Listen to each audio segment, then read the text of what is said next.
Diz assim Atos 16, versos 6 e 7. E percorreram a região frígio-gálata, tendo sido impedidos pelo Espírito Santo de pregar a palavra na província da Ásia. Chegando perto de Mísia, tentaram ir para Bitínia, mas o Espírito de Jesus não permitiu. A plantação de igreja no continente europeu começou com um soberano impedimento do Espírito Santo, que revelou aos missionários cristãos que eles não deveriam se dirigir para a Ásia, mas sim para a Europa. Essa é uma das passagens reveladoras do governo supremo e providencial de Deus na salvação dos seres humanos. Deus decretou que o evangelho seria proclamado em uma região em vez de outra. Deus se compadeceu do povo europeu e decidiu salvar seus habitantes. A história da humanidade seria marcada para sempre por esse direcionamento do Espírito de Cristo. O relato de Lucas não revela como se deu essa impedição. Foi mediante profecia? Ocorreu por meio de uma pressão sobre o espírito dos discípulos? Eles receberam uma visão?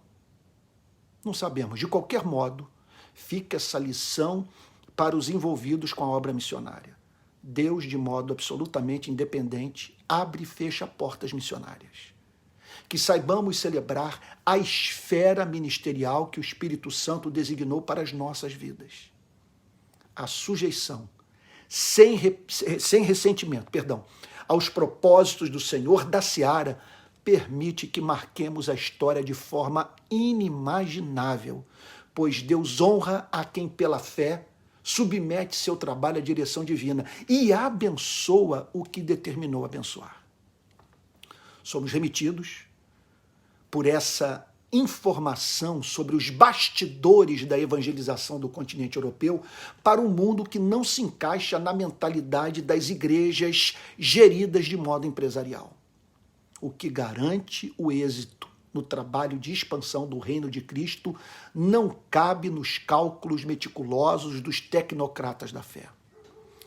Quantas igrejas são guiadas na base da clara orientação do Espírito Santo, direção que nos contraria, nos faz rever planejamentos e a todos surpreende? Talvez alguém possa dizer, mas isso é muito subjetivo. Não é não. O Espírito Santo existe, a comunicação entre Deus e a sua igreja é real, e o dono do campo missionário é Deus. Algo esteve em curso antes da chegada do Evangelho à Europa. Uma conspiração cósmica trabalhava em favor da redenção de homens e mulheres cujos nomes Deus conhecia muito bem. Que desencadeamento de atos soberanos! E tendo contornado Mísia, foram a Troade. À noite, Paulo teve uma visão na qual um homem da Macedônia estava em pé e lhe rogava, dizendo, passe a Macedônia e ajude-nos. Atos 16, 8 e 9. Essa é uma das cenas mais pungentes da história da obra missionária. Quem começou a obra de redenção dos moradores de Filipos foi o próprio Deus. Como tudo transcorreu? Paulo viu um homem clamando por socorro. Identificou uma espécie de ser humano. Divisou sua língua, cultura, etnia. Uma compaixão específica e direcionada foi forjada na sua alma. Ele passou a se compadecer especialmente de alguém. Não há nada abaixo do zelo pela glória de Deus mais capaz de galvanizar o compromisso com a obra missionária do que a compaixão pelos perdidos dentre os perdidos, por cujas vidas o Espírito Santo despertou piedade em nosso coração, movendo-nos assim a ansiar por proclamar o Evangelho para eles.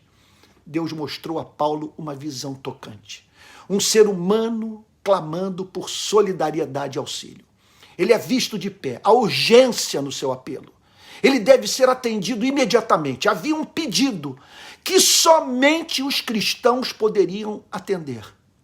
O mais comovente nessa visão é o fato de Deus ser revelado como quem entende as necessidades dos moradores do continente europeu melhor do que eles mesmos entendiam. O varão macedônio pede algo que o europeu ignorava. Toda conversão é resultado da compaixão ativa de Deus.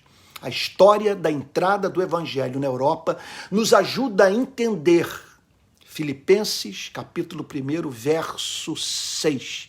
Estou certo de que aquele que começou boa obra em vocês há de completá-la até o dia de Cristo Jesus.